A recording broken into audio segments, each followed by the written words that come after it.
नमस्कार। आज के इस दिलचस्प एक्सप्लेनर में हम एक बेहद आम लेकिन उतने ही चौंकाने वाले विषय पर गहराई से बात करने वाले हैं, नीम के पेड़ का विरोधाभास। देखिए, हम सब ने हमेशा यही सुना है कि पेड़ लगाना बहुत अच्छी बात है, और खासकर अगर वो नीम का पेड़ हो तो उसे तो बिल्कुल एक वरदान ही माना जाता है। लेकिन जरा सोचिए, क्या होगा जब यही फायदेमंद पेड़ एक घर के मालिक के लिए अचानक से कुछ अनपेक्षित और बड़ी समस्याएं खड़ी कर दे। आज हम किताबी या हवाई बातें नहीं करेंगे, बल्कि ठोस तथ्यों से इस पूरी कहानी को समझेंगे। तो चलिए इस अनोखे पैराडॉक्स या विरोधाभास में गोता लगाते हैं। तो सबसे पहला सवाल मन में यही आता है कि क्या एक गुणकारी पेड़ कभी नुकसान भी पहुंचा सकता है? सच कहूं तो शुरुआत में ये सवाल थोड़ा अजीब लग सकता है। आखिर नीम को तो हमने हमेशा एक संजीवनी बूटी की तरह देखा है ना? लेकिन जब हम एक मकान मालिक के नजरिए से सोचते हैं, एक ऐसा इंसान जो अपनी प्रॉपर्टी और उसके आसपास के माहौल को सुरक्षित रखना चाहता है, तो यह सवाल अचानक बहुत बड़ा और महत्वपूर्ण हो जाता है। एक तरफ हमारी सदियों पुरानी पारंपरिक मान्यताएं हैं और दूसरी तरफ हैं आज की व्यवहारिक वास्तविकताएं। इस सवाल का असली जवाब हमें एक गाँव की कहानी से मिलता है, जिसे हम आगे देखने वाले हैं। तो आइए सबसे पहले बढ़ते हैं भाग 1 की ओर, गांव की नीम परंपरा। कहानी शुरू होती है अमित नाम के एक व्यक्ति से। अमित एक छोटे से गांव में रहता था और उसके घर के ठीक सामने एक बहुत ही विशाल नीम का पेड़ था। वैसे घर के सामने पेड़ होना कोई नई बात तो नहीं है, लेकिन अमित के परिवार और बल्कि पूरे गांव का दैनिक जीवन इसी एक पेड़ के इर्द गिर्द घूमता था।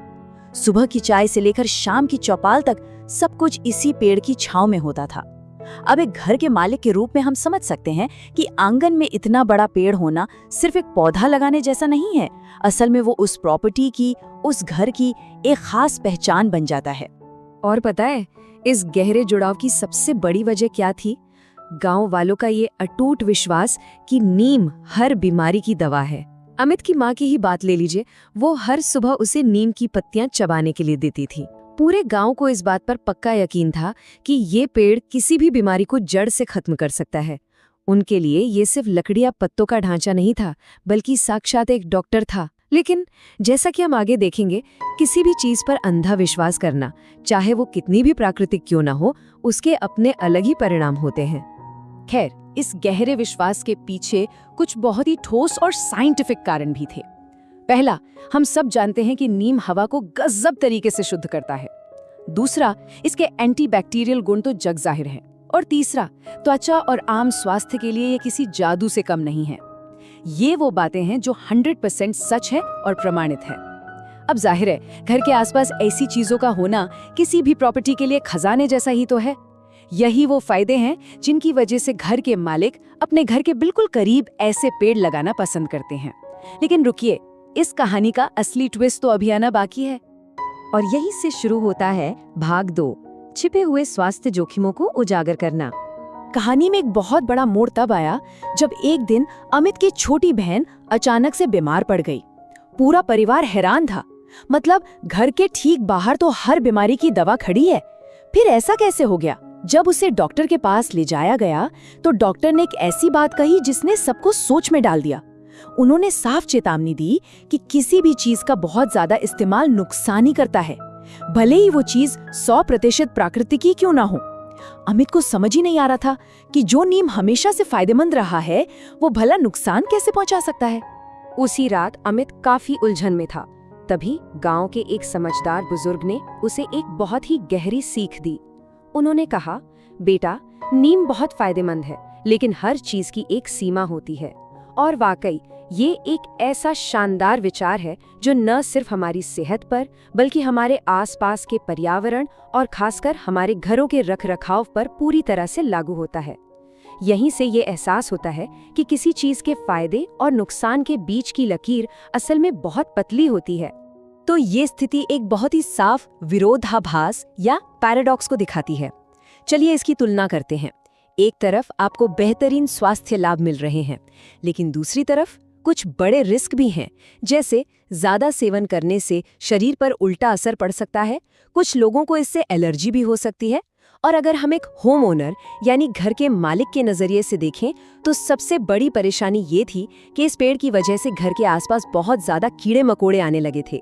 मतलब जो पेड़ हवा को साफ कर रहा था, वही पेड़ प्रॉपर्टी के अंदर कीड़ों को भी दावत दे रहा था।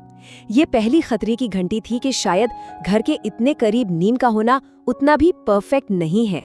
और यहीं से हम आते हैं सबसे अहम मुद्दे पर, भाग 3, संपत्ति के नुकसान का खतरा। अगले ही दिन अमित की नजर एक ऐसी चीज पर पड़ी जिसने उसके पैरों तले जमीन खिसका दी। उसने ध्यान दिया कि नीम के पेड़ की मोटी मोटी जड़ें बहुत ही खामोशी से, जी हाँ चुपचाप, उसके घर की बाहरी दीवार में दरारें डाल रही थीं। ये एक बहुत बड़ा झटका था। एक मकान मालिक अपनी प्रॉपर्टी को सुरक्षित रखने के लिए क्या कुछ नहीं करता, लेकिन यहाँ तो एक ऐसा पेड़ जिसकी वो लोग पूजा करते थे, जिस पर उन्हें अटूट विश्वास था, वही पेड़ अंदर ही अंदर उनके घर के बुनियादी ढांचे यानी नींव और दीवारों को कमजोर कर रहा था। ये एक ऐसा छिपा हुआ खतरा था जो किसी को तब तक नहीं दिखा जब तक कि दीवार फटने नहीं लगी। तो अब यहाँ एक बहुत ही बड़ा सवाल खड़ा होता है, आखिर क्या होता है जब हमारी कोई प्राकृतिक संपत्ति घर के लिए एक स्ट्रक्चरल लायबिलिटी यानी संरचनात्मक खतरा बन जाती है। सच कहूँ तो कभी न कभी हर प्रॉपर्टी ओनर को इस दुविधा का सामना करना ही पड़ता है। भाई, पर्यावरण के फायदे, ताजी हवा और हरियाली तो हम सबको चाहिए, लेकिन जब उसी सुकून देने वाले पेड़ की जड़ें आपके घर को ही तोड़ने लगें, तो वो बैलेंस या संतुलन कैसे बिठाया जाए? ये एक ऐसी मुश्किल स्थिति है जहां हमारी भावनाओं और प्रॉपर्टी को बचाने की जिम्मेदारी के बीच सीधी टक्कर होती है। इसी समस्या का समाधान है भाग 4 में, smart home owners tree management. जब अमित ने घबराकर अपने पिता को दीवार की हालत के बारे में बताया, तो उसके पिता ने एक बहुत ही समझदारी भरा और शांत फैसला लिया। उन्होंने डर कर सीधे कुल्हाड़ी उठाकर पेड़ को काटने का आसान रास्ता नहीं चुना, क्योंकि एक स्मार्ट मकान मालिक ये अच्छे से जानता है कि समस्या को जड़ से उखाड़ फेंकने के बजाय उसे मैनेज भी किया जा सकता है। उन्होंने जो विकल्प चुना उसे हम रणनीतिक शमन या स्ट्रैटेजिक मिटिगेशन कह सकते हैं। तो चलिए देखते हैं कि उन्होंने आखिर किया क्या। अमित के परिवार ने अपनी प्रॉपर्टी की सुरक्षा के लिए कुछ बहुत ही प्रैक्टिकल कदम उठाए। चरण 1, पेड़ को काटना नहीं है, मतलब उन्होंने पेड़ के जो प्राकृतिक फायदे थे उन्हें बचाए रखा। चरण 2, जड़ प्रणाली को नियंत्रित करना। उन्होंने पेड़ की जड़ों को दीवार की तरफ बढ़ने से रोकने के लिए कुछ फिजिकल बैरियर बनाए। एक प्रॉपर्टी ओनर के तौर पे सही मैनेजमेंट हमें यही तो सिखाता है। और चरण 3, पत्तियों का उपयोग सीमित करना, यानी अब उस पेड़ के फायदों का अंधा इस्तेमाल नहीं होगा। देखा जाए तो ये प्रकृति और प्रॉपर्टी के बीच संतुलन बिठाने का एक बहुत ही शानदार उदाहरण है।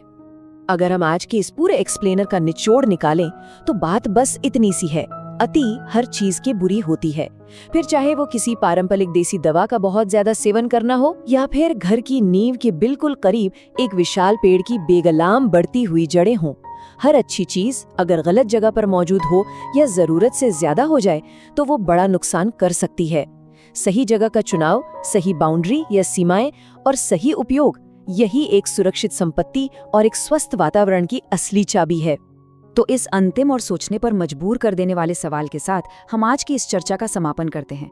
आखिर घर के मालिक प्राकृतिक भूनिर्माण यानी लैंडस्केपिंग और घर की स्ट्रक्चरल सेफ्टी के बीच एक बेहतर संतुलन कैसे बना सकते हैं? क्या घर के आंगन में कोई ऐसी अच्छी चीज मौजूद है जो कल को अनियंत्रित होकर एक बड़ा खतरा बन सकती है?